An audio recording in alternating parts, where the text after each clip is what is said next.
What an interesting few days we have had in this country. Something that used to be a proud and groundbreaking tradition has now turned into this. Ashley Judd said in her speech the other day, "We're not here to be debunked. We are here to be respected."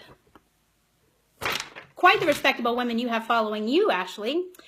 She said, "I'm nasty like the bloodstains on my bedsheet." Okay, so be nasty on your own. If you want to bleed everywhere, that's cool too. But trying to get men into supporting you sleeping in bloodstained sheets is a bit dramatic and mildly unsanitary.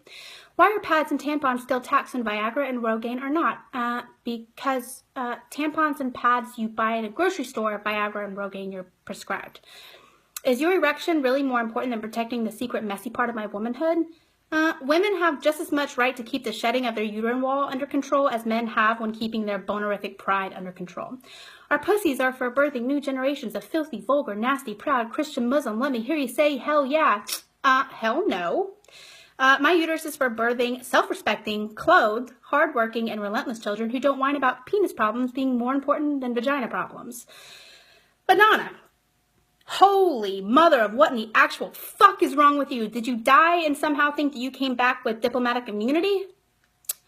Not only did you say that you have thought an awful lot about blowing up the White House, which is a terroristic threat, whether it holds ground or not, but your history of poetic bullshit to garner attention across the globe, I can't even fucking take you seriously. For someone who used a prop firearm while pointing it at a masked person on stage and pretending to shoot him in the same town directly following the July 2012 mass shooting at the theater, to someone saying we have a black Muslim in the White House, to someone who planted the image of a swastika on the face of Le Pen during the show, and then transitioning it into a picture of Hitler. And then to top all this off, someone who in the middle of Madison Square Garden said, and I quote, "If you vote for Hillary Clinton, I will give you a blowjob, okay? I'm really good. I have a lot of eye contact, and I do swallow."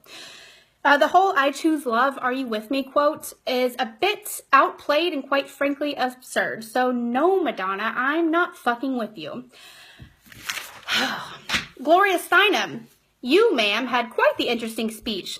You said, and I quote, "His widely reported symptoms of mental instability, including grandiosity, impulsivity, hypersensitivity to slights of criticisms, and an apparent inability to distinguish between fantasy and reality." Like, you, in a nutshell, just fucking described feminism to a motherfucking T. Like, it's almost outstanding that you couldn't put the pieces of this puzzle together yourself.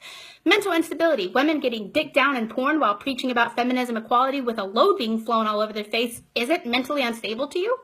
Grandiosity, a sustained view of oneself as better than others. So, no uterus, no opinion.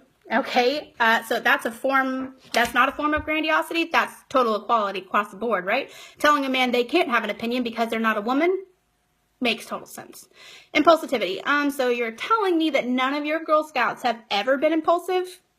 Hypersensitivity to slights or criticisms. Do you know what happened the last time that I called a feminist a feminist? She told me to go kill myself. Like, that's hypersensitivity if I've ever fucking seen it. As an apparent inability to distinguish between fantasy and reality. So you mean pretending that this is 1920s and the women don't have rights, or that women aren't equal in a long list of categories when standing next to men? And then you go on to say, "Do not try to divide us. We are united here for bodily integrity." This kind of bodily integrity? Like, is that what you're referring to? Because goddamn, lady, your ho, hey, hey, ho, ho, Donald Trump has got to go. How about hey, hey, ho, ho, your vaginal problems are not for show? I'm all for empowering women, but not if it means posing topless or nude, wandering around with signs that say pussy's information, and claiming that men can't have an opinion about women's rights because they don't have a vagina. You're in turn not only diminishing the bar of equality, but raising it above the heads of every walking dick slinger in America. You don't want the government to dictate how you fuel your body, but you want to dictate how other people should fuel theirs. You're hypocritical, delusional, and completely contradicting. And now you're turning what used to be a groundbreaking tradition into a circus of yet another label in America that is creating division among an entity that claims they want unity and equality. Makes total fucking sense. But hey, good luck with that, ladies. I'm sure President Trump is putting out his letter of resignation right now and sending out boxes of untaxed tampons in his apology for winning the election by the hands of we the people. I'm proud to be a woman, but I will never stand beside those of you who are tired of sexist comments being thrown your way, but turning right around and telling President Trump to shut up and make you a sandwich. When you pose topless and complain about being idolized as sex figures rather than admired for your intellect, all in the same fucking breath, you're validating every comment made by men who look at you as a trophy rather than a partner. I rest my fucking case.